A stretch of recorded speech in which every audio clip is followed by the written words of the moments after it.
Hello everyone, welcome to RM smart classes. Class 9th के second chapter that is rise of nationalism in Europe and Russia, इस पे अपन ध्यान देंगे। हम देखेंगे कि क्या क्या इवेंट्स। फ्रेंच रेवोल्यूशन आपने क्लास इससे पहले वाले चैप्टर में आपने देख लिया, क्यों फ्रेंच रेवोल्यूशन हुआ, कैसे हुआ, क्या उससे निकल के आया, एक्सेट्रा एक्सेट्रा। अपन देखेंगे कि जो यूरोप में पूरे उस फ्रेंच रेवोल्यूशन का क्या इम्पैक्ट था, और रशिया में स्पेशली इस फ्रेंच रेवोल्यूशन के बाद जो रेवोल्यूशन स्टार्ट हुआ, जो नेशनलिज्म की फीलिंग जो रशिया में स्टार्ट हुई थी, फ्रांस में स्टार्ट हुई थी सॉरी, वो रशिया में कैसे इफेक्ट हुई। मेनली हम रशिया पे ज़्यादा फोकस करते हुए बात करेंगे, लेकिन यूरोप के कुछ पार्ट को भी टच करेंगे, इसलिए इस चैप्टर का नाम है rise of nationalism in Europe and Russia. But Russia mainly focus है इस चैप्टर का, ठीक है। चलिए तो शुरू करते हैं। सबसे पहले सोशल चेंज देखिए। The French revolution opened up the possibility of creating a dramatic change in the way in which society was structured. अब जब फ्रेंच सोसाइटी में इतना चेंज आया, उथल पुथल आया, जो फ्रेंच रेवोल्यूशन के कारण आया है ना, उसकी वजह से ना सिर्फ फ्रांस में बल्कि पूरे यूरोप में एक ड्रामेटिक सोसाइटी चेंज है ना, सोशल चेंज आने का रास्ता खुल गया।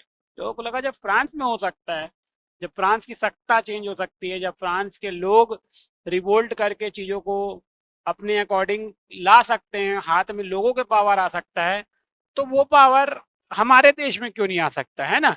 क्यों हम उस पुराने सोशल नॉर्म से जिए या सोशल कारणों से जिए जिससे जीते आ रहे हैं। फ्रांस में जब ये चेंज आ गया है तो हम भी करेंगे। तो पूरा उथल पुथल जो है वो ड्रामेटिकली एकदम से चेंज हो गया पूरे फ्रेंच सोसाइटी, पूरे यूरोपियन सोसाइटी में। पूरे यूरोपियन सोसाइटी में उथल पुथल मच गई। Not everyone in Europe however wanted a complete transformation, but simple सी बात है, परिवर्तन संसार का नियम है, बट हर किसी को परिवर्तन पसंद नहीं होता है ना। तो हर किसी को ये परिवर्तन पसंद नहीं आ रहा था, हर किसी को नहीं लग रहा था कि ये ठीक है या ऐसा होना चाहिए। नहीं, बिल्कुल ऐसा नहीं है। Some were conservatives while others were liberals and radicals. अब यूरोपियन सोसाइटी को उस समय तीन पार्ट में डिवाइड कर दिया गया। एक पार्ट को बोला गया कंजर्वेटिव्स, एक पार्ट को बोला गया लिबरल्स, और एक पार्ट को बोला गया रेडिकल्स। इसको आप याद रखेंगे, ये अभी अपन डिफाइन करेंगे क्या होते हैं कंजर्वेटिव, क्या होते हैं लिबरल और क्या होते हैं रेडिकल। तो यूरोपियन सोसाइटी जो है, आप देख सकते हो उथल पुथल आ गई, लेकिन हर किसी को पसंद नहीं आया। तो उस बेसिस पे कि जो चेंज आया था तो उसमें कैसे क्या हुआ था, उस बेसिस पे सोसाइटी जो है तीन पार्ट में डिवाइड हो गई थी, कंजर्वेटिव, रेडिकल्स और लिबरल्स। इन तीन पार्ट में सोसाइटी को डिवाइड किया गया। ठीक है, चलिए अब देखते हैं कि क्या है वो। सबसे पहले हम देखेंगे लिबरल्स को।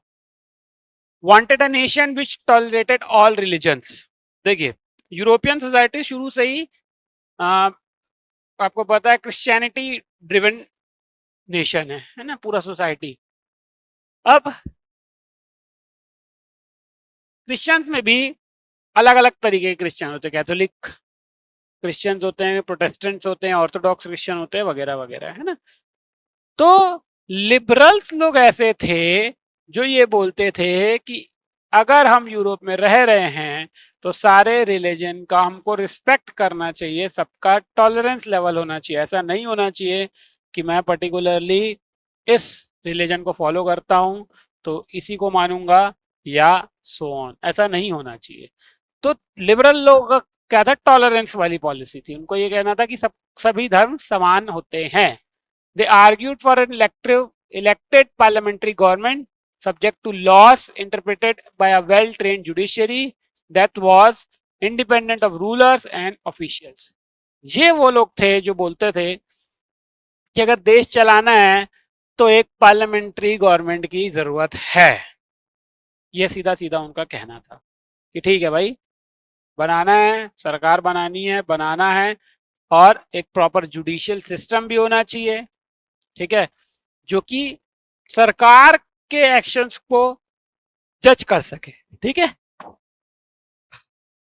सॉरी, सरकार के एक्शन को जज कर सके, लॉ का सही इंटरप्रिटेशन कर सके, ठीक है, और किसी रूलर या ऑफिशियल ऑफिशियल्स, ऑफिसर्स बोल सकते हैं आप, भारत में ऑफिसर्स बोला जाता है, इनके दबाव में आके जुडिशियर्स काम नहीं करना चाहिए, गवर्नमेंट काम नहीं करना चाहिए।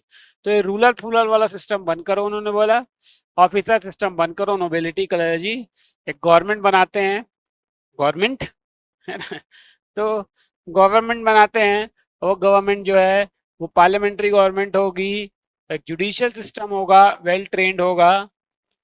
बट ये लोग डेमोक्रेट्स नहीं थे। अब डेमोक्रेट्स नहीं होने का मतलब क्या है, देखो बहुत बेहतरीन एक आपको डेमोक्रेट्स का मतलब बताता हूँ ना। मतलब ये लोग नहीं चाहते थे कि हर कोई वोट करे, अभी भारत में कैसा है या पूरी दुनिया में कैसा है, पूरी दुनिया का तो नहीं पता मुझे, पर भारत में यूनिवर्सल अडल्ट फ्रेंचाइज चलता है।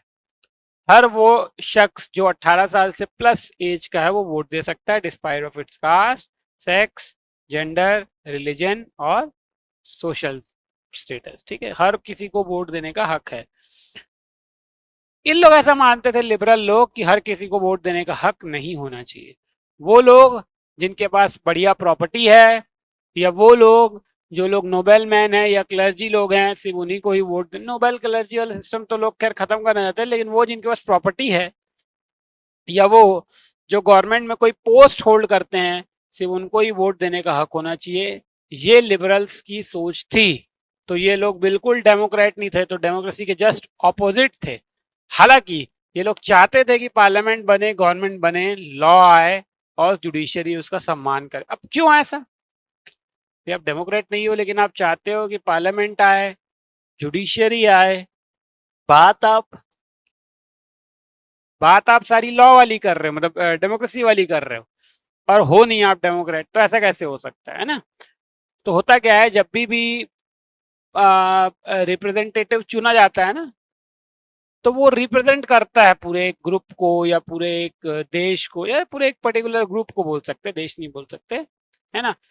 तो बेटा ये रेडिकल्स लोगों की सोच ये थी कि ये जो पार्लियामेंट्री गवर्नमेंट बनेगा इसमें हम लोग को डिसीजन लेने का पावर मिलेगा, रेडिकल्स ग्रुप को या रेडिकल ग्रुप से जुड़े लोगों को, या वो लोग जिन लोग इसका फेवर करते थे कि हाँ भाई रेडिकल ग्रुप का जो लोग फेवर करते थे उनको डिसीजन लेने का पावर मिलेगा। इसलिए लोग बोलते थे कि यूनिवर्सल एडल्ट फ्रेंचाइज पे हम नहीं जाएंगे, हम क्या बोलेंगे, हम चाहते हैं कि डेमोक्रेसी ना हो बट पार्लियामेंट्री गवर्नमेंट रहे, लॉ को देखने वाले वेल ट्रेन जुडिशियल सिस्टम रहे, जो कि किसी रूलर यानी कि राजा के अंडर नहीं आना चाहिए या कोई ऑफिसर इन्फ्लुएंस नहीं होना चाहिए। बट ये डेमोक्रेट्स नहीं थे।